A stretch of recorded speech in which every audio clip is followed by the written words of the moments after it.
ಆಗಲಿ. ಕೊರಿಂಥದವರಿಗೆ ಬರೆದ ಪತ್ರಿಕೆ 2ನೇ ಅಧ್ಯಾಯ 2ನೇ ಪತ್ರಿಕೆ 5ನೇ ಅಧ್ಯಾಯ 17ನೇ వచనವನ್ನು తెలుగులో ఒకరు కన్నడలో ఒకరు చదివితే చాలా బాగుంటుంది. కాగా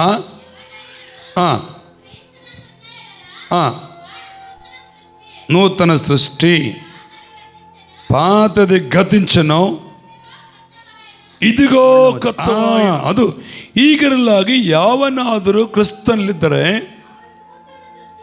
ಅವನ ನೂತನ ಸೃಷ್ಟಿಯಾದನು. ಇಗೋ ಪೂರ್ವ ಸ್ಥಿತಿ ಹೋಗಿ ಎಲ್ಲ ನೂತನವಾಯಿತು. 2 ಕೊರಿಂಥದವರಿಗೆ ಬರೆದ ಪತ್ರಿಕೆ 5ನೇ ಅಧ್ಯಾಯ 17ನೇ వచన. 2 కొరింథీయులకు రాసిన పత్రిక 5వ అధ్యాయము 17వ వచనం. ಓಕೆ, ಪ್ರಾರ್ಥನೆ ಮಾಡೋಣ ಕಣ್ಣುಗಳನ್ನು ಮುಚ್ಚಿಕೊಂಡವರಾಗಿ. ನಮ್ಮನ್ನು ಬಹಳವಾಗಿ ಪ್ರೀತಿಸುವಂತ ನಮ್ಮ ಪ್ರಿಯ ಪರಲೋಕದ ತಂದೆಯೇ, ನಿಮ್ಮ ಪವಿತ್ರ ಪಾದದ ಕೆಳಗಡೆ ನಾನು ಬರ್ತಾ ಇದ್ದೇನೆ. ನೀನು ಒಳ್ಳೆಯವನು, ಒಳ್ಳೆಯದನ್ನೇ ಮಾಡುವವನು, ಆತ್ಮನ ಮೂಲಕ ಮಾತನಾಡು.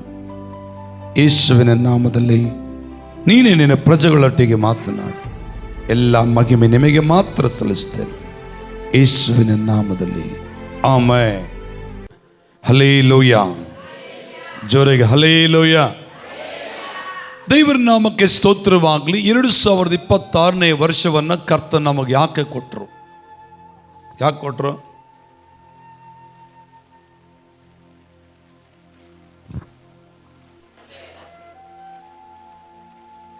ಕೇಳಿಸಿಲ್ಲ ನನಗೆ.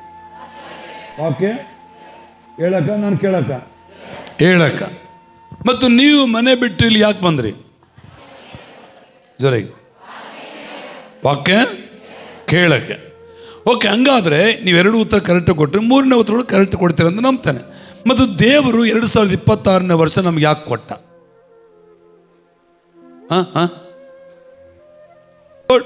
ಯಾಕೆ ಕೊಟ್ಟ? ನನ್ನ ಕನ್ನಡ ನಿಮ್ಗೆ ಅರ್ಥ ಆಯ್ತಾ? ಮೈಕ್ ನನ್ನ ಕೈಯಲ್ಲಿ ಪಾಸ್ಟಮ್ಮ ಯಾಕೆ ಕೊಟ್ರು ಅಂದ್ರೆ ನೀವು ಹೇಳಿದ್ರಿ, ನೀವು ವಾಕ್ಯ ಹೇಳ್ಬೇಕಂತ ಪಾಸ್ಟಮ್ಮ ವಾಕ್ಯ ನಿನ್ನ ಮೈಕ್ನಲ್ಲಿ ಕೊಟ್ಟಾರ ಅಂತ ಹೇಳಿದ್ರಿ. ಮತ್ತು ನೀವು ಯಾಕೆ ಬಂದಿರಿ ಅಂತ ಕೇಳಿದೆ ನಾನು. ನೀವು ಹೇಳಿದ್ರಿ ವಾಕ್ಯ ಕೇಳಕ್ಕೆ ಬಂದೀವಿ ಅಂತ ಹೇಳಿದ್ರಿ. ಓಕೆ, ಹಂಗಾದ್ರೆ ನಮ್ಮ ರಾಮಣ್ಣ ಒಬ್ಬನೇ ಹೇಳ್ತಾನೆ, ಈ 2026ನೇ ವರ್ಷ ನಮಗೆ ಯಾಕೆ ಕೊಟ್ಟರು? ರಾಮಣ್ಣ ಹೇಳ್ತಾನೆ, ನಾವು ಬದುಕಿ ಜೀವಂತವಾಗಿರ್ಬೇಕಂತ ಕೊಟ್ಟಾನು. Right, very nice. ಮತ್ತೆ ಯಾಕೆ ಕೊಟ್ಟ? ದೇವರನ್ನು ಸ್ತುತಿಸೋದಕ್ಕೆ. ಮತ್ತೇನು ಯಾಕೆ ಕೊಟ್ಟ?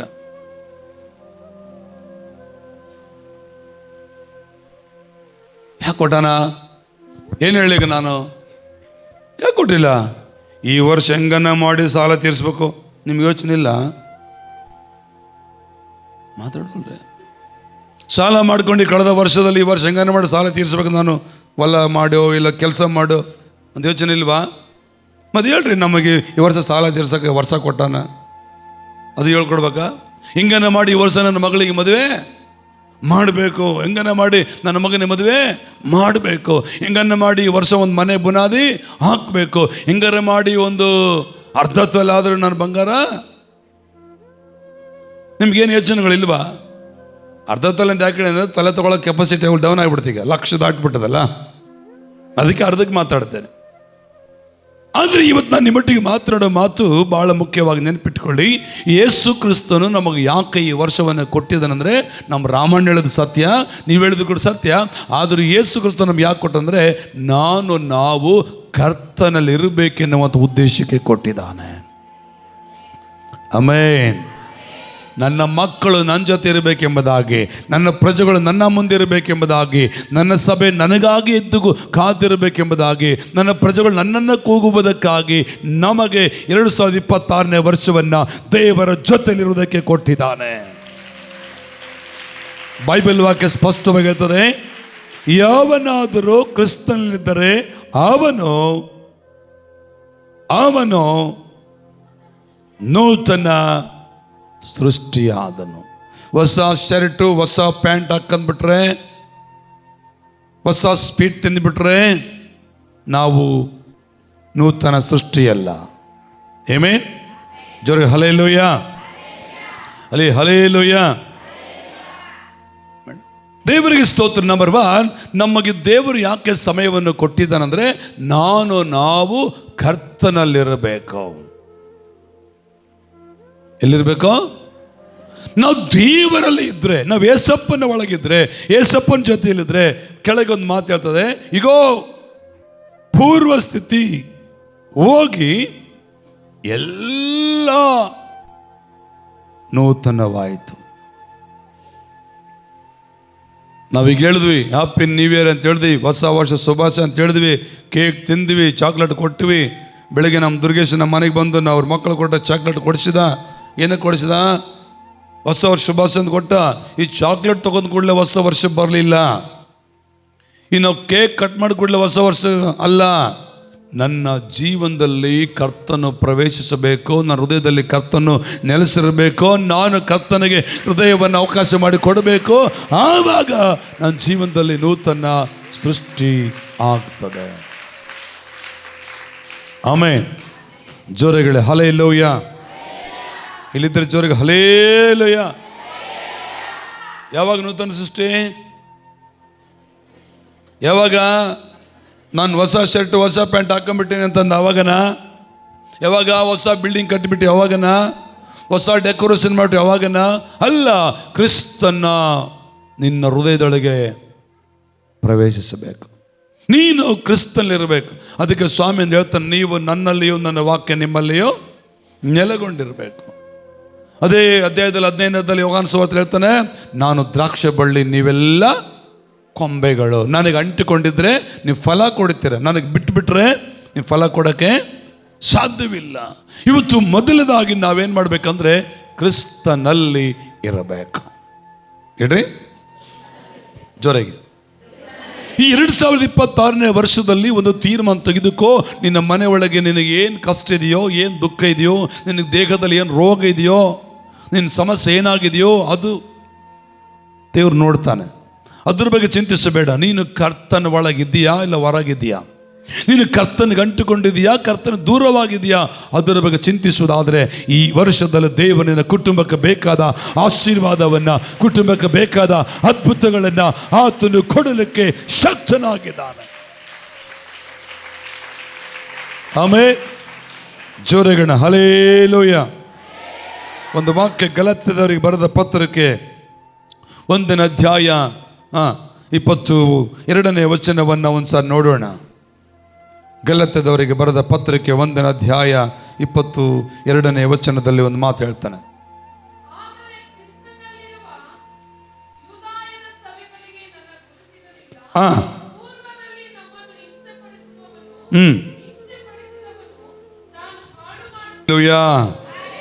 ಅಲ್ಲಿ ನೋಡ್ತಾ ಅಪೊಸ್ತಲ ಪೌಲನು ಹೇಳ್ತಾನೆ, ಅಲ್ಲಿ ಕ್ರಿಸ್ತನಲ್ಲಿ ಇಲ್ಲದ ವ್ಯಕ್ತಿಗಳು.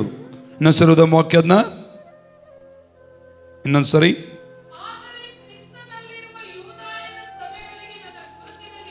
ಅಲ್ಲಿ ನೋಡ್ತವೆ, ಕ್ರಿಸ್ತನಲ್ಲಿ ಇಲ್ಲದ ಯೂದಾಯ ಸಭೆಗೆ ನನಗೆ ಗುರುತಿರಲಿಲ್ಲ.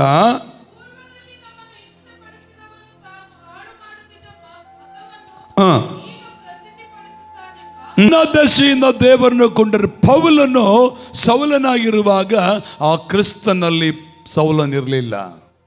ಈ ಸೌಲನು ಸಭೆಯನ್ನು ಹಿಂಸೆಪಡಿಸುವಂಥ ವ್ಯಕ್ತಿ, ಸಭಿಕರನ್ನ ನಾಶ ಮಾಡಿದ ವ್ಯಕ್ತಿ ಆಗಿದ್ದನು. ಆವಾಗ ಅವನು ಕ್ರಿಸ್ತನಲ್ಲಿ ಇರಲಿಲ್ಲ, ಯೇಸುವಿನ ಒಳಗಿರಲಿಲ್ಲ. ಥೆಸಲೋನಿಕ ಸಭೆಯನ್ನ, ಗಲಾತ್ಯ ಸಭೆಯನ್ನ, ಎಷ್ಟೋ ಸಭೆಗಳನ್ನ ಗಲಿಬಿಲಿ ಮಾಡಿದಂಥ ವ್ಯಕ್ತಿ ನಮ್ಮ ಈಗ ನಾವು ಪೌಲ್ ಅಂತ ಹೇಳ್ತೀವಲ್ಲ, ಸೌಲನಾಗಿರೋ ವ್ಯಕ್ತಿ. ಒಂದ್ಸರಿ ದಮಸ್ಕ ಪಟ್ಟಣದೊಳಗೆ ಪ್ರವೇಶಿಸುವಾಗ ದೇವರವನನ್ನು ಭೇಟಿ ಮಾಡ್ತಾನೆ. ಸೌಲ ಸೌಲ ಸೌಲ, ನನ್ನನ್ನು ಯಾಕೆ ಹಿಂಸೆ ಪಡಿಸ್ತಿ ಎಂಬುದಾಗಿ.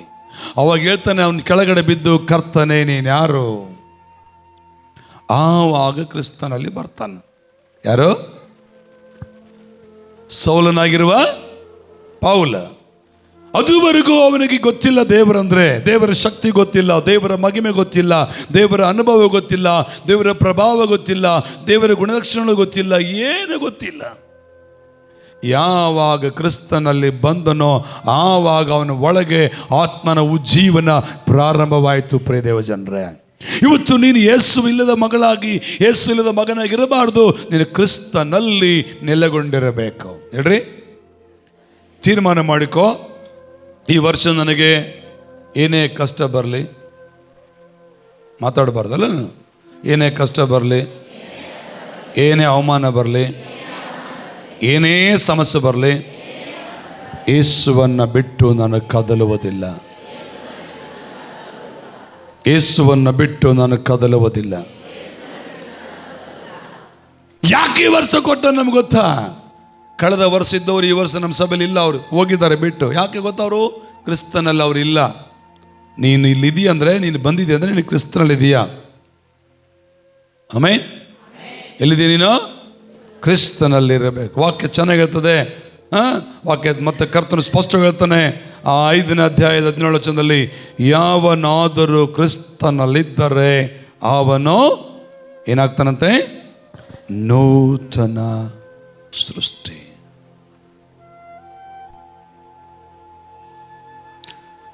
ಯೋಹಾನ ಸುವಾರ್ತೆ 3ನೇ ಅಧ್ಯಾಯ 3ನೇ ವಚನದಲ್ಲಿ ನಿಕೋದೇಮನ ಸಂಗಡ ಯೇಸು ಮಾತಾಡ್ತಾನೆ.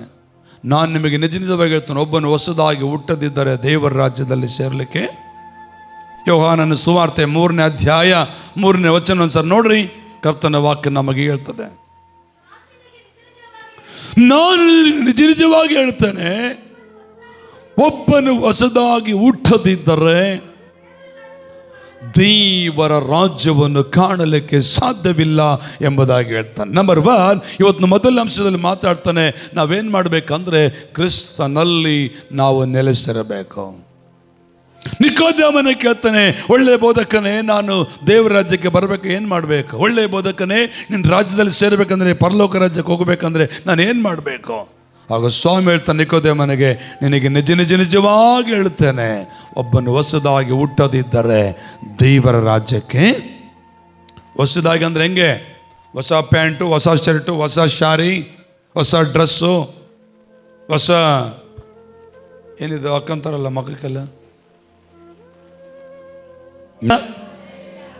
ಅದರಾಗೆಲ್ಲ ಹೊಸದಾಗಿ ನಾವು ಹುಟ್ಟಬೇಕಾಗಿದ್ದು ಕರ್ತನ ವಾಕ್ಯದಲ್ಲಿ, ಕರ್ತನ ಪ್ರೀತಿಯಲ್ಲಿ, ಕರ್ತನ ನಾಮದಲ್ಲಿ, ಕರ್ತನ ಸನ್ನಿಧಿಯಲ್ಲಿ, ಕರ್ತನ ಸಮಾಧಾನದಲ್ಲಿ ಹುಟ್ಟುವುದಾದರೆ ದೇವರ ರಾಜ್ಯಕ್ಕೆ ನೀನು ಬಾಧ್ಯನು, ದೇವರ ರಾಜ್ಯಕ್ಕೆ ನೀನು ಬಾಧ್ಯಳು, ದೇವರ ಬಾಧ್ಯರಾಗಿ ನಿಂತುಕೊಳ್ಳುತ್ತೀಯ.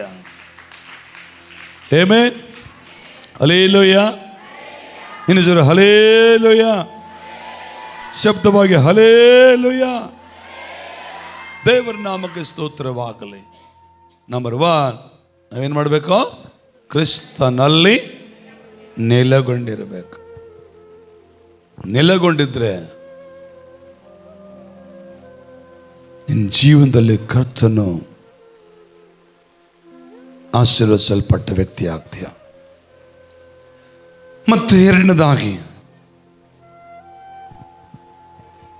ಇನ್ನೊಂದು ಮಾತು ಹೇಳ್ತಾನೆ, ಅದು 2ನೇ ಕೊರಿಂಥಿ ಬರೆದ ಪತ್ರಕ್ಕೆ 3ನೇ ಅಧ್ಯಾಯ 17ನೇ ವಚನ ನೋಡ್ರಿ ಸರಿ. ಮೂರನೇ ಅಧ್ಯಾಯ, ಅವರ ಹೃದಯವು ಕರ್ತನ ಕಡೆಗೆ ತಿರುಗಿಕೊಂಡಾಗಲೇ ಆ ಮುಸುಕು ತೆಗೆಯಲ್ಪಡುವುದು. ಆ ಕರ್ತನು ದೇವರಾತ್ಮನೇ. ಕರ್ತನ ಆತ್ಮನು ಯಾರಲ್ಲಿದ್ದಾನೋ ಅವರಿಗೆ ಬಿಡುಗಡೆ ಉಂಟು. ಚಪ್ಪಳ ತಟ್ಟೋಣ ಗಟ್ಟಿಯಾಗಿ, ಹಲ್ಲೆಲೂಯಾ. ಜೋರಾಗಿ ಚಪ್ಪಳ ತಟ್ಟೋಣ ಜಬ್ದವಾಗಿ.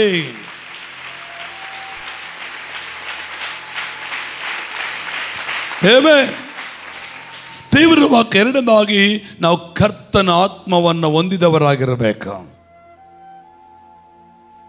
ನಾವು ದೇವರಲ್ಲಿ ನೆಲೆಗೊಂಡಿರಬೇಕು. ಎರಡನೇದಾಗಿ ದೇವರ ಆತ್ಮ ನಮ್ಮೊಳಗೆ ನೆಲೆಗೊಂಡಿರಬೇಕು. ಅಲ್ಲಿ ಹೇಳ್ತದೆ, ಕರ್ತನ ಆತ್ಮನು ಯಾರಲ್ಲಿ ಇದ್ದಾನೋ ಅವರಿಗೆ ಬಿಡುಗಡೆ. ಚರ್ಚಿಗೆ ಬಂದವರಿಗೆಲ್ಲ ಬಿಡುಗಡೆ ಇಲ್ಲ. ಕೆಲವು ಚರ್ಚಿಗೆ ಬರ್ತಾರ, ಯಾಕೆ ನನಗೆ ಯಾಕೆ ಮಾಡಲಿಲ್ಲ, ಅವ್ರಿಗೆ ಯಾಕೆ ಮಾಡಿದೆ, ನಾನು ಯಾಕೆ ಹಿಂಗಾಗಬೇಕು, ಅವ್ರಿಗೆ ಯಾಕೆ ಹಿಂಗಾಯ್ತು, ಇದೇ ಪುರಾಣ ಓದ್ತಿರ್ತಾರೆ ಬೆಳಗ್ಗೆಯಿಂದ ಸಂಜೆವರೆಗೂ. ಸಂಜೆಯಿಂದ ಬೆಳಗ್ಗೆ ಇದೇ ಭಾರತ ಓದ್ತಾ ಇರ್ತಾರೆ. ಇವರಿಗೆ ದೇವರ ಅದ್ಭುತ ಮಾಡಲ್ಲ. ಚರ್ಚಿಗೆ ಬಂದಿರ್ಬೋದು, ದೀಕ್ಷಾನ ತಗೊಂಡಿರ್ಬೋದು, ಪಾಸ್ಟರ್ ನೀನು ಭಾಳ ಒಳ್ಳೆ ಮಗಳು ಅನ್ಸ್ಕೊಂಡಿರ್ಬೋದು. ನಾವು ಏಸಪ್ಪ ನೀನು ಒಳ್ಳೆಯವಳಂತನ್ನಲ್ಲ. ಕುಂತ್ಕೊಂಡ್ರೆ ಅದೇ ರಾಗ, ಎದ್ರೆ ಅದೇ ರಾಗ. ಯಾಕೆ ಹಿಂಗಾಯ್ತು, ಯಾಕೆ ಹಿಂಗಾಯ್ತು, ಯಾಕೆ ಹಿಂಗಾಯ್ತು. ನಾನು ಏನು ಮಾಡ್ತಾ ಇದ್ದೀನಿ ನಿನಗೆ ಪ್ರಜ್ಞೆ ಇಲ್ಲ, ನೀನು ಹೆಂಗೆ ನಡೀತೀನಿ ನಿನಗೆ ತಿಳುವಳಿಕೆ ಸರಿಯಾಗಿಲ್ಲ. ಆದರೆ ಬೈಬಲ್ ವಾಕ್ಯ ಹೇಳ್ತದೆ, ಅವರ ಹೃದಯವು ಕರ್ತನ ಕಡೆಗೆ ತಿರುಗಿಕೊಂಡಾಗಲೇ ಆ ಮುಸುಕು ತೆಗೆಯಲ್ಪಡುವುದು. ಆಮೇಲೆ ಮುಸುಕು, ಯಾವ ಮುಸುಕದು? ದೇವರಿಗೆ ವಿರುದ್ಧವಾಗಿರುವಂಥ ಮುಸುಕು, ದೇವರಿಗೆ ವಿರುದ್ಧವಾದಂಥ ಕಾರ್ಯಗಳ ಆದ ಮುಸುಕು. ಆಮೇಲೆ ಇಲ್ಲಿದ್ದೀರಾ? ಇದ್ದೀರಾ? ನಾನೊಂದು 15 ನಿಮಿಷ ವಾಕ್ಯ ಹೇಳ್ತೇನೆ, ಆಮೇಲೆ ನಿಮಗೆ ಕೆಲವು ತೀರ್ಮಾನ ನೀವು ಮಾಡ್ಕೊಳ್ಬೇಕು. ಆ ತೀರ್ಮಾನ ಹೇಳ್ತೇನೆ, ಅದನ್ನ ಬರ್ಕೊಂಡು ನೀವು ಪಾಲಿಸ್ಬೇಕಾಗ್ತದೆ. ವಾಕ್ಯ ಹೇಳಿ ಆಮೇಲೆ ತೀರ್ಮಾನಕ್ಕೆ ಬರ್ತೇನೆ. ಸಭೆಗೆ ಬರ್ತಾ ಇದ್ದಾರೆ, ದೀಕ್ಷಾನ ತಗೊಳ್ಬೇಕಂತಾರೆ. ಇನ್ನು ಕೆಲವರು ದೀಕ್ಷಾನ ತಗೊಳ್ಳಲ್ಲ, ಎಲ್ಲ ಅದ್ಭುತಗಳು ಆದ್ಮೇಲೆ ತಗೊಳ್ಳೋಣ ಅಂತಾರೆ. ನೀನು ಎಲ್ಲ ಆಗಲ್ಲ, ನೀನು ತಗೊಳ್ಳಲ್ಲ. ಫಸ್ಟ್ ದೇವ್ರಿಗೆ ಪ್ರಾಮುಖ್ಯತೆ ಕೊಡು. ನೀನು ಫಸ್ಟು ದೇವರ ಮಗನಾಗಿ ನೀನು ಬರಲಿಕ್ಕೆ ತೀರ್ಮಾನ ತಗೋ. ಎಲ್ಲ ಬೇಕು, ಅದು ದೇವ್ರ ವಾಕ್ಯತೆ ಅಂತ ನಾನು ಇರೋಕ್ಕಾಗಲ್ಲ. ಎಲ್ಲ ಬೇಕು, ಉಳಿಕೆದೆಲ್ಲ ಬೇಕು ನನಗೆ. ದೇವ್ರ ಒಪ್ಪಲ್ಲ. ಪಾಸ್ಟ್ ಒಪ್ಕೋಬೋದು, ಪಾಸ್ಟ್ ನಿಮ್ಮನ್ನು ಶಬಾಷ್ ಅನ್ಬೋದು, ನಿಮ್ಮ ಜನರು ಶಬಾಷ್ ಅನ್ಬೋದು, ಆದರೆ ಏಸಪ್ಪ ಶಬಾಷ್ ಅಂತ ಕನ್ನಕ್ಕೆ ಸಾಧ್ಯವೇ ಇಲ್ಲ. ಬೈಬಲ್ ವಾಕ್ಯ ಇರ್ತದೆ, ಅವರ ಹೃದಯವು ಕರ್ತನ ಕಡೆಗೆ ತಿರುಗಿಕೊಂಡಾಗಲೇ ಆ ಮುಸುಕು ತೆಗೆಯಲ್ಪಡೀತು. ಆ ಕರ್ತನು ದೇವರಾತ್ಮನೇ. ಕರ್ತನ ಆತ್ಮನು ಯಾರಲ್ಲಿದ್ದಾನೋ ಅವರಿಗೆ ಬಿಡುಗಡೆ ಉಂಟು. ಎಷ್ಟು ಜನರಿಗೆ ಅದ್ಭುತ ಆಗಬೇಕು? ಎಷ್ಟು ಜನರಿಗೆ ಬಿಡುಗಡೆ ಆಗಬೇಕು? ಅವರು ಏನು ಮಾಡಬೇಕು? ಕರ್ತನ ಆತ್ಮ ಅವರೊಳಗಿರಬೇಕು. ಸುಮ್ಮನೆ ಅದ್ಭುತಗಳಾಗಲ್ಲ. ಕರ್ತನ ಆತ್ಮ ಅವರೊಳಗಿರಬೇಕು. ಆಮೇಲೆ ಜೋರಗಡ ಹಲ್ಲೆಲೂಯ, ಹಲ್ಲೆಲೂಯ. ನಂಬರ್ 3, ನಾವೇನು ಮಾಡಬೇಕಂದ್ರೆ ದೇವರಿಗೆ ನಾವು ಭಯಪಡಬೇಕು. ಯಾರಿಗೆ ಭಯಪಡಬೇಕು ನಾವು? ಜೋರಗಡ್ರಿ. ಕೆಲವು ಸಾರಿ ನಾವು ಡಾಕ್ಟರ್ ಹೇಳಿಬಿಟ್ರೆ ಭಯಪಡ್ತೇವೆ. ಯಾರೋ ನಮಗೇನೋ ಮಾಟ ಮಂತ್ರ ಮಾಡಿಸ್ಬಿಡ್ತಾರೆ ಅಂದ್ರೆ ಭಯಪಟ್ಬಿಡ್ತೇವೆ. ಅಯ್ಯೋ ಮಾಡಿಸ್ಬಿಟ್ರ, ನಿಂಬೆಹಣ್ಣು ದಾಟಿ ಬಿಟ್ಟೆ, ಮೆಣಸಿನಕಾಯಿ ತೊಳೆದು ಬಿಟ್ಟೆ ಅಂತರ ನನ್ನ ಮನೆಗೆ ಬಂದು ಬಿಡ್ತೋ. ನೀನು ಯಾರಿಗೆ ಭಯಪಡಬೇಕು? ದೇವರಿಗೆ ಭಯಪಡಬೇಕು. ಯೆಹೋವನಲ್ಲಿ ಭಯಭಕ್ತಿಯುಳ್ಳವರು ಆಶೀರ್ವಾದಕ್ಕೆ ಪಾತ್ರರಂತ ಬೈಬಲ್ ವಾಕ್ಯ ಹೇಳ್ತದೆ. ವಾಕ್ಯ ಓದೋಣವ?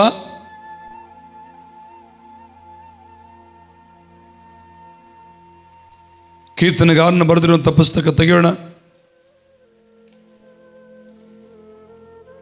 112ನೇ ಕೀರ್ತನೆಯಲ್ಲಿ ಒಂದು ಮಾತು ಹೇಳ್ತದೆ. 1ನೇ ವಚನ ಒಂದ್ಸರಿ ನೋಡೋಣ.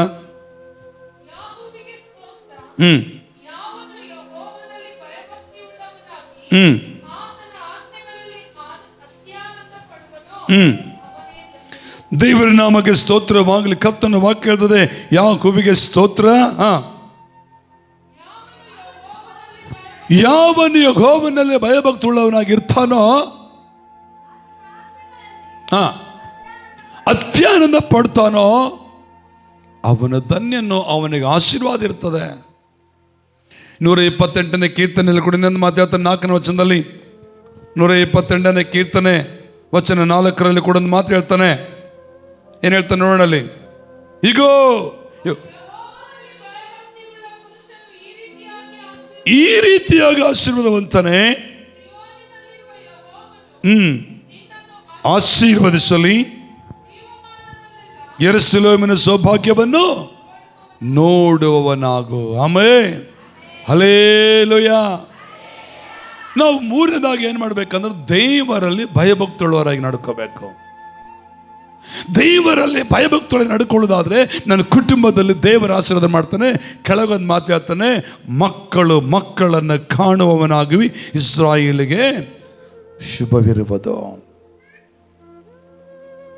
ಆಮೆನ್. ಯಾರಿಗೆ ಭಯಪಡ್ಬೇಕು ನಾವು? ದೇವರಿಗೆ ಭಯಪಡಬೇಕು. ಈ ಲೋಕದಲ್ಲಿರುವಂಥ ಯಾವುದೋ ಅಧಿಕಾರಿಗೆ ಭಯಪಡ್ತೇವೆ, ಯಾರ್ಯಾರಿಗೋ ಭಯಪಡ್ತೇವೆ, ಅನವಶ್ಯಕವಾಗಿ ಭಯಪಡ್ತೇವೆ. ಜ್ಞಾನೋಕ್ತಿ ಪುಸ್ತಕ ಒಂದು ಮಾತು ಹೇಳ್ತಾನೆ, ಮನುಷ್ಯನ ಭಯ ಉರುಳಂತೆ. ಮನುಷ್ಯನ ಭಯ ಉರುಳು, ಯೆಹೋವನ ಭಯ ಆಶೀರ್ವಾದಕ್ಕಾಸ್ಪದ. ಕರ್ತನಿಗೆ ಸ್ತೋತ್ರ. ಈ 2026ನೇ ವರ್ಷದಲ್ಲಿ ಒಂದು, ನಾವು ದೇವರಲ್ಲಿ ನೆಲೆಗೊಂಡಿರಬೇಕು. 2, ದೇವರಾತ್ಮ ಹೊಂದಿದವರಾಗಿರಬೇಕು. 3, ನಾವು ದೇವರಿಗೆ ಭಯಪಡಬೇಕು. ಎಷ್ಟು ಜನ ಇದ್ದೀರಿ ದೇವ್ರು ನಂಬಿದ ಮಕ್ಕಳು? ದೇವ್ರಿಗೆ ಭಯಪಡ್ತೀರ? ದೇವರಿಗೆ ಭಯಪಟ್ಟರೆ ನಿಮ್ಮ ಬೈಬಲನ್ನು ಪ್ರೀತಿ ಮಾಡ್ತಾರೆ. ದಿನಾಲು ನೀವು ಮುದ್ದಿಡ್ತೀರ, ದಿನಾಲು ಬೈಬಲ್ ಓದ್ತೀರ, ಪ್ರತಿದಿನ ದೇವರಿಗೆ ಭಯ ಇದ್ರೆ ಮೊಣಕಲಾಗ್ತೀರ, ಪ್ರಾರ್ಥನೆ ಮಾಡ್ತೀರ. ದೇವರಿಗೆ ಭಯಪಡುವವ್ರು ಮಾಡ್ತಾರೆ ಈ ಕೆಲಸ. ದೇವರಿಗೆ ಭಯಪಡಲಾರ್ದು ಏನು ಮಾಡ್ತಾರೆ? ಹಲೋ, ಸ್ಕೂಲಲ್ಲಿ ಒಬ್ಬ ಮಾಸ್ಟರ್ಗೆ ಭಯಪಟ್ಟರೆ, ಮಾಸ್ಟರ್ ಕೊಟ್ಟರೆ ಹೋಮ್ವರ್ಕ್ ಎಲ್ಲ ಮಾಡ್ಕೊಂಡು ಹೋಗ್ತಾನೆ. ಮಾಸ್ಟರ್ಗೆ ಭಯಪಟ್ಟರೆ, ಮಾಸ್ಟರ್ ಭಯ ಇದ್ರೆ, ಮಾಸ್ಟರ್ ಭಯ ಇಲ್ಲ ಅನ್ಕೋ, ಎಲ್ಲಿ ಬ್ಯಾಗ್ ಬಿಸಾಕ್ತಾನೋ ಗೊತ್ತಿರಂಗಿಲ್ಲ ಅವನು, ಯಾವಾಗ ಶಾಲೆಗೆ ಹೋಗ್ತಾನೋ ಗೊತ್ತಿಲ್ಲ ಅವನು. ಆದರೆ ಮಾಸ್ಟರ್ ಭಯ ಮಕ್ಕಳಿಗಿದ್ರೆ ಅವ್ರು ಭಯ ಚೆನ್ನಾಗಿ ಹೋಮ್ವರ್ಕ್ ಮಾಡ್ತಾರೆ. ಇದ್ದೀರಾ ಇಲ್ಲಿ? ಎಷ್ಟು ಜನ ಇದ್ದೀರಾ? ನಾನು ನಿಮ್ಮನ್ನು ನೋಡ್ತಾ ಇದ್ರೆ ಪಾಪ ಯಾಕಪ್ಪ ಅನ್ನಂಗಿದ್ದೀರ. ದೇವರಿಗೆ ಭಯಪಡುವಂಥ ಕುಟುಂಬವನ್ನು ದೇವರು ಖಂಡಿತವಾಗಲೂ ಆಶೀರ್ವದಿಸ್ತಾನೆ. ನಮಗೆಲ್ಲ ಸಾದೃಶ್ಯ ಅಬ್ರಹಾಮನೇ ಅಲ್ವಾ? ಅಬ್ರಹಾಮನ ಹೆಂಗೆ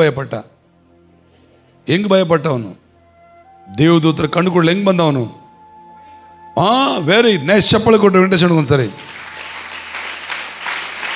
ಜೋರ ಕೊಟ್ಟು ಚಪ್ಪಳೆ. ಓಡಿ ಬಂದನು. ಇವತ್ತು ನಮಗೆ ದೇವರ ಭಯ ಇಲ್ಲ, ಬೇರೆಲ್ಲ ಭಯ ಇದಾವ, ಬೇರೆಲ್ಲ ಭಯಗಳಿದಾವೆ, ನಮಗೆ ದೇವರ ಭಯ ಇಲ್ಲ. 26ನೇ ವರ್ಷದಲ್ಲಿ ದೇವರಿಗೆ ಭಯಪಟ್ರೆ ನೀವು, ನನಗೆ ಭಯಭಕ್ತುಳ್ಳಾಗಿ ನಡ್ಕೊಳ್ಳುವ ಮಕ್ಕಳನ್ನು ನಾನು ಆಶೀರ್ವದಿಸ್ತೇನೆ. ಹೆಂಗೆ ಆಶೀರ್ವದಿಸ್ತಾನೆ? ಭೂಮಿಯಲ್ಲಿರುವ ಎಲ್ಲ ಜನಾಂಗಗಳಿಗಿಂತಲೂ ನಿಮ್ಮನ್ನು ಉನ್ನತ ಸ್ಥಿತಿಗೆ ತರ್ತಾನೆ, ನಿನ್ನ ಕೈ ಹಚ್ಚುವ ಪ್ರತಿಯೊಂದು ಕೆಲಸವನ್ನು ಸಫಲ ಮಾಡ್ತಾನೆ ಎಂಬುದಾಗಿ ದೇವರ ವಾಕ್ಯ ನಮಗೆ ಹೇಳ್ತದೆ. Amen, hallelujah. ನಂಬರ್ 3, ನಾವೇನು ಮಾಡಬೇಕು? ದೇವರಿಗೆ ಭಯಭಕ್ತಿ ಉಳ್ಳವರಾಗಿ ನಡ್ಕೋಬೇಕು. ಓಕೆ, ನನ್ನ ಸಮಯ ಕಡಿಮೆ ಇರೋದ್ರಿಂದ ನಾನು ತೀರ್ಮಾನಕ್ಕೆ ಬರ್ತೇನೆ. ಈಗಾಗಲೇ ನನ್ನ ಸಮಯ ದಾಟ್ತಾ ಬಂತು. ನೆನ್ಪಿಟ್ಕೊಳ್ಳಿ, ತೀರ್ಮಾನಗಳನ್ನು ತಗೊಳ್ಳೋಣ. ಬರ್ಕೊಳ್ರಿ, ಒಂದು ಪೆನ್ನು, ಬುಕ್ಸ್ ತಗೊಳ್ರಿ. ನಾನು ನಿಮಗೆ ಹೇಳ್ತಾನೆ, ಆ ತೀರ್ಮಾನಕ್ಕೆ ನೀವು ಒಪ್ಪುವುದಾದರೆ ಅದನ್ನ ಬರ್ಕೊಳ್ರಿ. ಒಪ್ಪಿಲ್ಲ ಅಂದ್ರೆ ನನ್ನ ಕೈಯಲ್ಲಿ ಆಗಲ್ಲ ಅಂತ ಬಿಟ್ಬಿಡಿ. ಆಮೇನ್. ಈ ದಿನ ಮೊದಲುಗೊಂಡು ಪ್ರತಿದಿನ ನಾನು ಮೊಣಕಲಾಕೆ ಪ್ರಾರ್ಥನೆ ಮಾಡ್ತೇನೆ. ಹೇಳ್ರಿ, ಈ ದಿನ ಮೊದಲುಗೊಂಡು ಪ್ರತಿದಿನ ಮೊಣಕಲಾಕೆ ಪ್ರಾರ್ಥನೆ ಮಾಡ್ತೇನೆ. 1ನೇ ತೀರ್ಮಾನ. 2ನೇ ತೀರ್ಮಾನ, ಪ್ರತಿದಿನ ಬೈಬಲ್ ಓದ್ತೇನೆ, ವಾಕ್ಯ ಕೇಳಿಸ್ಕೊಳ್ತೇನೆ. ಪ್ರತಿದಿನ ಬೈಬಲ್ ಓದ್ತಾನೆ, ಓದಕ್ಕೆ ಬರಲಾರ್ದರೂ ವಾಕ್ಯ ಕೇಳಿಸ್ಕೊಳ್ತಾನೆ.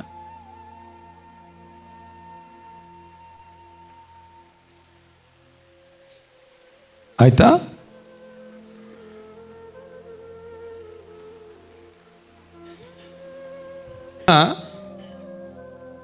ನನ್ನ ಮಕ್ಕಳಿಗೋಸ್ಕರ ದಿನಾಲು ಕನಿಷ್ಠ 5-10 ನಿಮಿಷ ನಾನು ಪ್ರತ್ಯೇಕವಾಗಿ ಪ್ರಾರ್ಥನೆ ಮಾಡ್ತೇನೆ. ಯಾರಿಗೋಸ್ಕರ? ನಾವು ಹೆಂಗಿರ್ತಂದ್ರೆ ಊರಿಗೆ ಉಪಕಾರಿ, ಮನೆಗೆ ಮಾರಾಗಿರ್ತೀವಿ. ನಮ್ಮ ಮಕ್ಕಳ ಬಗ್ಗೆ ನಾವು ಚಿಂತೆ ಮಾಡಲ್ಲ, ನಮ್ಮ ಮಕ್ಕಳ ಬಗ್ಗೆ ನಾವು ಪ್ರೇಯರ್ ಮಾಡಲ್ಲ, ಯಾರಿಗೋ ಪ್ರೇಯರ್ ಮಾಡ್ತಿರ್ತೀವಿ. ಅವರಿಗೆಲ್ಲ ಪ್ರೇಯರ್ ಮಾಡಬೇಕು. 3ನೇದಾಗಿ ನಮ್ಮ ಮಕ್ಕಳಿಗೋಸ್ಕರ 5-10 ನಿಮಿಷ ಪ್ರಾರ್ಥನೆ ಮಾಡ್ತಾನೆ. 5 ಜನ ಮಕ್ಕಳಿದಾರ, 5 ಜನ ಹೆಸರು ಹೇಳಿ ಪ್ರಾರ್ಥನೆ ಮಾಡಬೇಕು. 3 ಜನ ಇದ್ದಾರಾ? 3 ಜನ ಹೆಸರು ಹೇಳಿ ಪ್ರಾರ್ಥನೆ ಮಾಡಬೇಕು. ಅದಕ್ಕೂ ಜಾಸ್ತಿ ಇದ್ದಾರಾ? ಅದಕ್ಕೂ ಎಲ್ಲರ ಹೆಸರು ಹೇಳಿ ಹೇಳಿ ಹೇಳಿ ಈ ಮಗನಿಗೆ ಆರೋಗ್ಯ ಕೊಡು, ಈ ಮಗಳಿಗೆ ಆಶೀರ್ವಾದ ಕೊಡು, ಈ ಮಗಳ ದುಷ್ಟಶಕ್ತಿ ಬಿಡಿಸು, ಈ ಮಗಳಿಗೆ ಒಳ್ಳೆ ಜ್ಞಾನ ಕೊಡು, ಈ ಮಗಳಿಗೆ ಒಳ್ಳೆ ಬುದ್ಧಿ ಕೊಡು. ಪ್ರತಿದಿನ ಪ್ರಾರ್ಥಿಸಿದ್ರೆ ಅವರ ಮಂಡುತನವನ್ನ, ಅವರ ಬಂಡುತನವನ್ನ, ಅವರ ಕಾಠಿಣ್ಯತನವನ್ನ ಕತ್ತನ್ನು ಬದಲಾಯಿಸ್ತಾನೆ. ಆಮೆನ್. ಅವರು ಚರ್ಚೆಗೆ ಬರ್ತಾರೋ ಅವ್ರು ಚರ್ಚೆಗೆ ಬರಲ್ಲೋ ಚಿಂತೆ ಮಾಡಬೇಡ. ಅವರಿಗೋಸ್ಕರ ಪ್ರತಿನಿತ್ಯ ಪ್ರಾರ್ಥಿಸು. ನಿನ್ನ ಹತ್ರ ಅವ್ರು ಬಂದು ಕೂಡ್ತಾರೆ. ಪ್ರತಿದಿನ ಮಾಡ್ಬೇಕಿದ್ನ. ಇವತ್ತೊಂದು ದಿವಸ ಮಾಡಿ, ನಾಳೆ ಒಂದು ದಿವಸ ಮಾಡಿ, ನಾಡ್ದು ಎಲ್ಲರನ್ನ ಕಾಪಾಡಬೇಡಪ್ಪ ಅಂತ ಎಲ್ಲರೂ ಬಟ್ಟೆ ಶಾಪಿಗೆ ಹೋಗ್ತಿರಲ್ಲಮ್ಮ, ಎಲ್ಲರೂ ಒಂದು ಹಳದಿ ತಗೊಂತೀರ ಬಟ್ಟೆ ನೀವು? ನನ್ನ ಮಕ್ಕಳನ್ನ 4 ಜನ ಎಲ್ಲ ಒಂದೇ ಸೈಜ್ ತೊಗೊಂಬಂದ್ಬಿಡ್ತೀರ. ನಾವೇನು ಮಾಡ್ಬಿಡ್ತೀವಿ? ಪ್ರೇಯರ್ ಒಂದೇ ಸೈಜ್ ಮಾಡಿಬಿಡ್ತೀವಿ. ಎಲ್ಲರನ್ನ ಕಾಪಾಡಪ್ಪ ನಮ್ಮ ಮಕ್ಕಳನ್ನ ಯೇಸು ನಾಮದಲ್ಲಿ ಆಮೆನ್. ಎಲ್ಲ ಒಂದೇ ಸೈಜ್ ಹಾಕ್ಬಿಡು. ಮೊಣಕಾಲು ಮಟ್ಟ ಒಬ್ರಿಗೆ ಇರ್ತೈತೆ, ಕೆಲವ್ರು ಮುಣಿಗೆ ಹೋಗಿರ್ತೈತೆ, ಕೆಲವು ಹೊಟ್ಟೆ ಮ್ಯಾಗ ಬಂದ್ಬಿಟ್ಟಿರ್ತೈತೆ. ಯಾಕೆ ಗೊತ್ತಾ? ಒಂದೇ ಸೈಜ್ ತಗೊಂಡು. ನಾನು ಕನ್ನಡ ನನಗೆ ಕೇಳ್ಸಂಗ ಹೇಳ್ಬೇಕು, ನೀನು ಕೈ ಕುಯ್ಯ ಅನ್ಬೇಡ. 2026ನೇ ವರ್ಷದಾಗ ಪ್ರತಿನಿತ್ಯ ನಿನ್ನ ಮಕ್ಕಳಿಗೋಸ್ಕರ ಯಾಕೆ ಹೇಳ್ತಂದ್ರೆ, ಎಲ್ಲ ಮಕ್ಕಳು ಕೆಟ್ಟೋದ್ರೆ ಒಂದು ರೀತಿ ಬಾಧೆ, ಆದರೆ ನಮ್ಮ ಮಕ್ಕಳು ಕೆಟ್ಟೋದ್ರೆ ಇನ್ನೊಂದು ರೀತಿ ಬಾಧೆ. ಚುಚ್ಚುತ್ತಾರೆ ಕಣ್ಣಕ್ಕ. ನಮ್ಮ ಮಕ್ಕಳು ಏನೋ ಸಮಸ್ಯೆ ಮಾಡಿದ್ರೆ ನಮ್ಮ ಕಣ್ಣಾಗ ಸುಸ್ತಾರೆ. ನೀವು ದೇವ್ರು ಅಂತ ಹೇಳ್ತಿ, ದೊಡ್ಡ ದೇವ್ರು ಅಂತ ಹೇಳ್ತಾರೆ, ನಿಮ್ಮ ಮಕ್ಕಳಾಗ ಹಿಂಗೆ ಮಾಡ್ಬೇಕಪ್ಪ ಅಂತಾರೆ. ಬೇರೆ ಮಕ್ಕಳು ಚರಂಡಾಗಿ ಬಿದ್ದು ಬಿಡಾಡಿದ್ರೆ ಅವ್ರನ್ನ ಏನು ನಮ್ಮಂಗಲ್ರಿ. ನಮ್ಮವ್ರು ಒಂದು ಸಣ್ಣದೊಂದು ಕಡ್ಡಿ ಪೆಟ್ಟಿ ಗೀಸಿಬಿಟ್ರೆ ಸಾಕು, ಅವನಾಳ ಊರಿ ಬೆಂಕಿ ಹಚ್ಚಿದಂಗೆ ಹೇಳ್ಬಿಡ್ತಾರೆ. ಅವ್ರು ಈಟಕ್ಕೊಂದು ಉದ್ದ ಬಾಟ್ಲಿ ಹಿಡ್ದು ಕುಡಿದ್ರೆ ನಮ್ಮ ಮಕ್ಕಳ. ನಮ್ಮನ್ನು ಯಾವುದೋ ಸಣ್ಣ ಯಾವ ಬುಡ್ಡಿ ಆಗಬಾರ್ದು. ಅಂದರೆ ನಮ್ಮ ಮಕ್ಕಳ ಬಗ್ಗೆ ನಮಗೆ ಜವಾಬ್ದಾರಿ ಅಂದರೆ ಮತ್ತೆ ಇನ್ಯಾರಮ್ಮ? ಇವತ್ತಿನಿಂದ ನೀನು ಪ್ರತಿದಿನ 5ರಿಂದ 10 ನಿಮಿಷದವರೆಗೂ ಮಕ್ಕಳಿಗಾಗಿ ಪ್ರಾರ್ಥನೆ ಮಾಡು. ನೀನು ಪ್ರಾಣ ತ್ಯಾಗ ಮಾಡಿ ಮಕ್ಕಳನ್ನ ಎತ್ತಿಯಲ್ಲ, ನೀನು ಪ್ರಾಣ ಮುಡುಪಾಗಿಟ್ಟು ಮಕ್ಕಳ ಜನ್ಮ ಕೊಟ್ಟಿಯಲ್ಲ, ಆ ಮಕ್ಕಳು ನಿನ್ನ ಮುಂದೆ ಮುದ್ದಾಗಿ ಬೆಳಿಬೇಕಾ ಇಲ್ಲ ಮುದ್ದೆಯಾಗಿ ಹೋಗ್ಬೇಕಾ? ಮತ್ತು ಯಾರು ಮುದ್ದಾಗಿ ಬೆಳಿಬೇಕು? ಕಾರಣ ಯಾರು? ನಿನ್ನ ಪ್ರಾರ್ಥನೆ ಅದು ಆಶೀರ್ವಾದಕರವಾಗಿ ಮಾಡ್ತದೆ.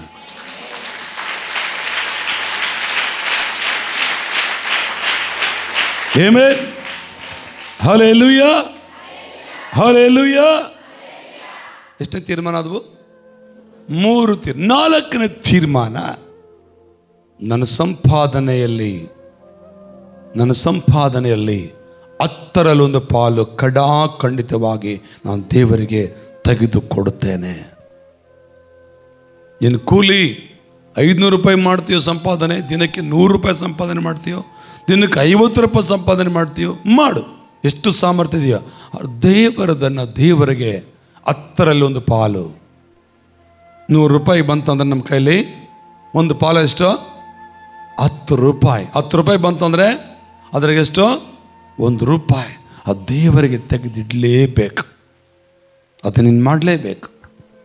ನಿನ್ನ ಬಡತನ ನೆಗಬೇಕು, ನಿನ್ನ ಸ್ಥಿತಿ ಬದಲಾಗಬೇಕು. ಹಲ್ಲೆಲೂಯಾ, ಜೋರಿಗೆ ಹಲ್ಲೆಲೂಯಾ. ಬೇಗ ಮುಗಿಸ್ತಾನೆ. ಎಷ್ಟಾದ್ರೂ ಈಗ 5ನೇ ತೀರ್ಮಾನ, ಸಾಧ್ಯವಾದ ಮಟ್ಟಕ್ಕೆ ವಾರಕ್ಕೆ ಒಬ್ಬರಿಗಾದರೂ ಸುವಾರ್ತೆ ಸಾರ್ತಾನೆ. ಹೇಳ್ರಿ, ಆಗಲ್ಲ? ಒಬ್ಬರು ಸುವಾರ್ತೆ ಸಾರಕ್ಕಾಗಲ್ಲ? ವಾರಕ್ಕೊಬ್ಬರು ಸುವಾರ್ತೆ ಸಾರಕ್ಕಾಗಲ್ಲ. ಹೆಂಗೆ ಸುವಾರ್ತೆ ಸಾರೋದು? ಸೇನಾ ಬಾಯಿಲೆ ನೀನೇ ಬೆಳೆಸ್ಬೇಕಷ್ಟೇ. ಫಸ್ಟ್ 1 ವಾರ ಸುಮ್ಮನೆ ಪರಿಚಯ ಮಾಡ್ಕೊ.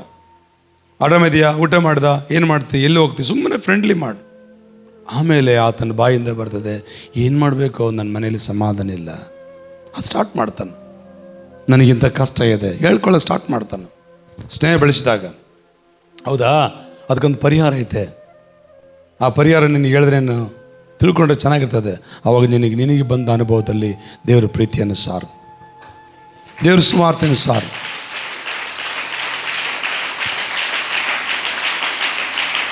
ಹಲ್ಲೆಲೂಯಾ. ಪೌಲ್ ಹೇಳ್ತಾನೆ, ನಾನು ಸುವಾರ್ತೆ ಸಾರದಿದ್ದರೆ ನನಗೆ ನಿರ್ಬಂಧ ಅಂತ ಹೇಳ್ತಾನೆ. ಸುವಾರ್ತೆ ನಾವು ಸಾರಲೇಬೇಕು. ಎಷ್ಟನೇ ತೀರ್ಮಾನ ಇದು? ಜೊರೆಗಳಿ ಅರ್ಥ ಆಯ್ತಾ? 1,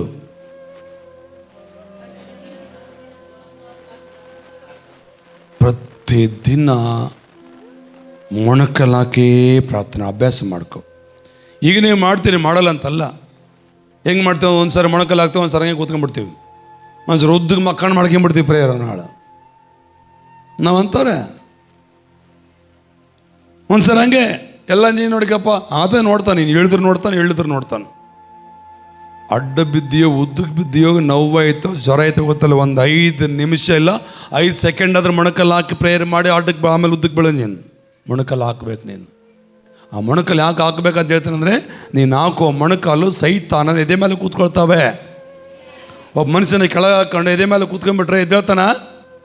ಕಾಲ ಮೇಲೆ ಕೂತ್ಕೊಂಡ್ರೆ ಅವನು ಎದ್ದೇಳ್ತಾನೆ, ಹೊಟ್ಟೆ ಮೇಲೆ ಕೂತ್ಕೊಂಡ್ರೆ ಕೊಸ್ಕೊಂಡು ಹೋಗ್ತಾನೆ. ಇಲ್ಲಿ ನಾವು ಮೊಣಕಾಲು ಹಾಕಿ ಮೊಣಕಾಲು ಹಿಂಗಿಟ್ಟು ಕೂತ್ಕೊಂಡಿವಂದರೆ ಅವನು ಕೊಸ್ಕೊಳ್ಳೋಕ್ಕೆ. ಅದಕ್ಕೆ ಮೊಣಕಲ್ಲು ಹಾಕುವಾಗ ಅದು ನಿನ್ನ ಜಯಕ್ಕೆ ಸಾದೃಶ್ಯ. 2, ಪ್ರತಿದಿನ ಬೈಬಲ್ ಓದಕ್ಕೆ ಬಂದವರು ಬೈಬಲ್ ಓದಲೇಬೇಕು, ಓದಕ್ಕೆ ಬರಲಾರ್ದವ್ರು ಕೇಳಿಸ್ಕೋಬೇಕು. ಮನೆಗೆ ಮಕ್ಕಳು ಓದ್ಕೊಂತಾರೆ ಬೈಬಲ್ಲು, ಸ್ವಲ್ಪ ಗಟ್ಟಿಗೆ ಓದಮ್ಮ 2 ಮಾತು ಅವ್ರಿಗೆ ಹೇಳ್ಕೊಡ್ರಿ. ಗಟ್ಟಿಗೆ ಓದ್ಲಿ 2 ಮಾತು ಸಾಕು, ಓದಿಸಿ ಕೇಳಿಸ್ಕೊಡ್ರಿ. 3ನೇದು, ನಮ್ಮ ಮಕ್ಕಳಿಗೋಸ್ಕರ ಬಹಳ ಮುಖ್ಯ, ವೆರಿ ವೆರಿ ಮುಖ್ಯ. ಅದರಲ್ಲಿ ನಿನ್ನ ಮಕ್ಕಳನ್ನು ಸೇರಿಸ್ಕೊ, ಇಲ್ಲ ನಿನ್ನ ಗಂಡನ ಸೇರಿಸ್ಕೊ, ನಿಮ್ಮ ಹೆಂಡತಿನ ಸೇರಿಸ್ಕೊ, ನಿಮ್ಮ ಅಪ್ಪನ ಸೇರಿಸ್ಕೊ, ನಿಮ್ಮ ಅಮ್ಮನ ಸೇರಿಸ್ಕೊ. ನಿನ್ನ ಕುಟುಂಬಕ್ಕಾಗಿ ನೀನು ಪ್ರಾರ್ಥನೆ ಮಾಡಲೇಬೇಕು. ಸ್ವಾಮಿ ಹೇಳ್ತಾನೆ, ನನಗಾಗಿ ನೀವು ಹೇಳಬೇಡ್ರಿ, ನಿಮಗಾಗಿ ಹೇಳೋಣ. ಸ್ವಾಮಿ ಹೇಳೋಣ ಇಲ್ಲ?